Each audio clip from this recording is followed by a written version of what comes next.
All right, so these are the peaches peeled, and they're soft and mushy and whatnot. My hands are washed. Make sure your hands are washed when you do this. Now you're gonna slice it down the middle. They're slippery suckers, so you might want to put them on something. But when you slice it in half, sometimes it doesn't open like you'd like it to.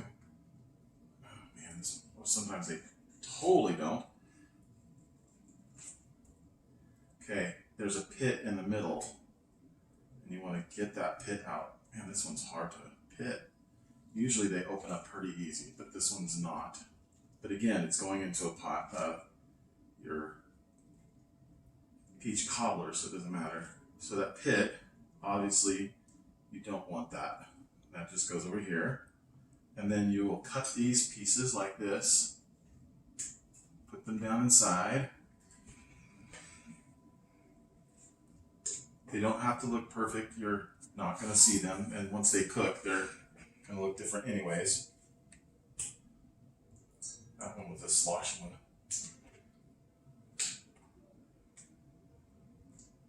And make sure you don't get any peels in it. The peels don't, it's hard to eat the peels. They're tough. So this one's really mushy. You can see this one seems to be coming apart a little easier too. There, it should come apart like that. Then you just cut them. Don't worry about the red part in the middle. Pull that pit out.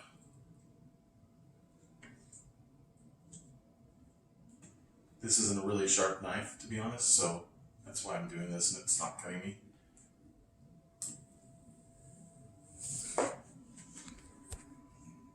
Almost done. Everything after this. This is like the longest process thing, but it's if you really want yummy peaches inside, this is the way to go. Because canned peaches don't taste as good. They taste good, but they're not as good.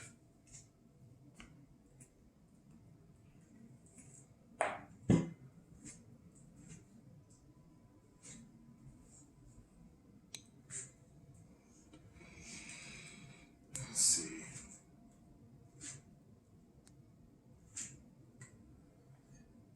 And the last peach.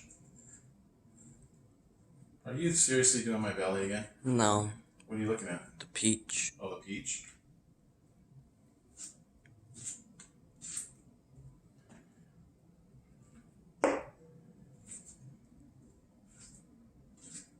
Okay. Now I'm going to rinse my hands real quick.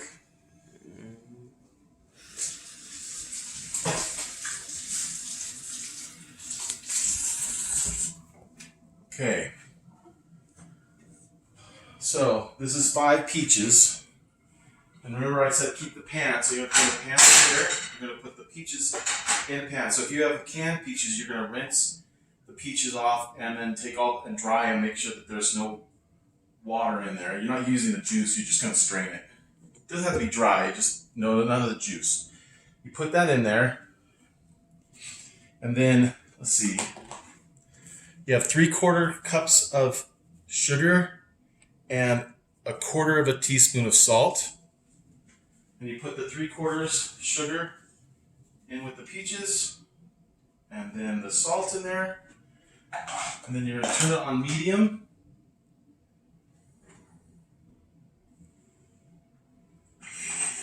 And you're going to come over here, Brandon, so you can see what it looks like, what's happening.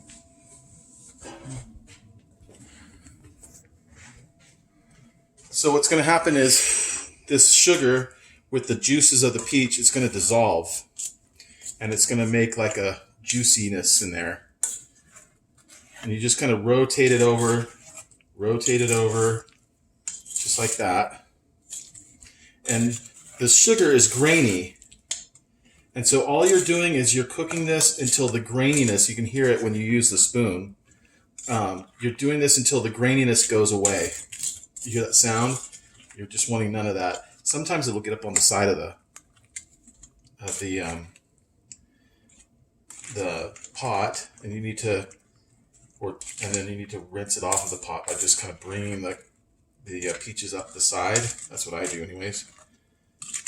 It's still gritty, and if you look, you can see all the juice in there.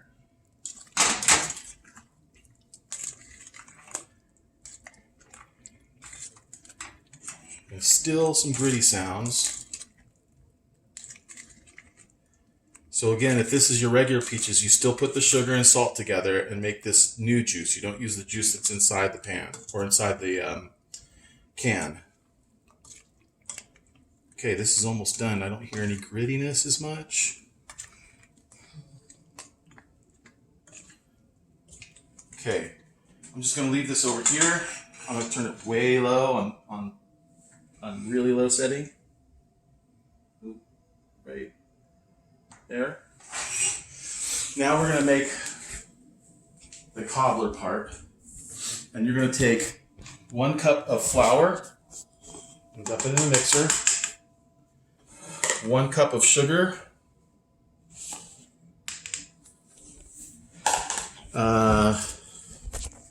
You're going to take you have another 1/4 teaspoon of salt, and you'll have 2 teaspoons of baking powder.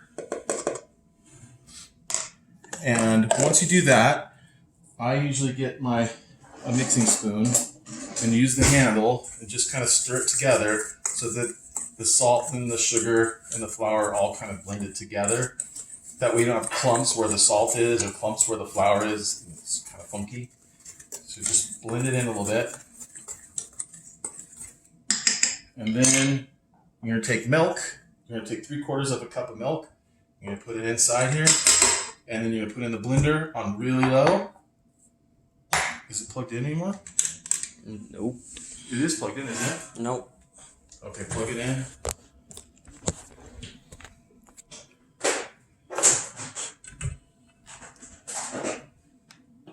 I got it. Here you go.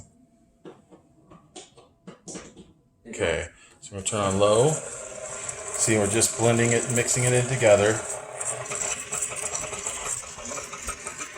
Be careful because it could splash everywhere.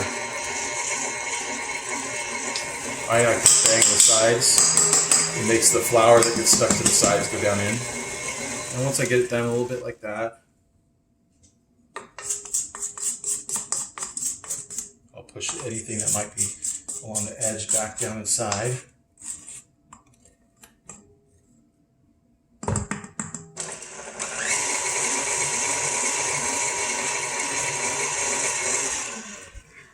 All right, that's blended enough. That's all you have to do. Now over here, you've got 6 teaspoons or tablespoons of butter, okay? And you put it in the oven for a little bit. You want it melted. When it gets melted, I'll come back to you.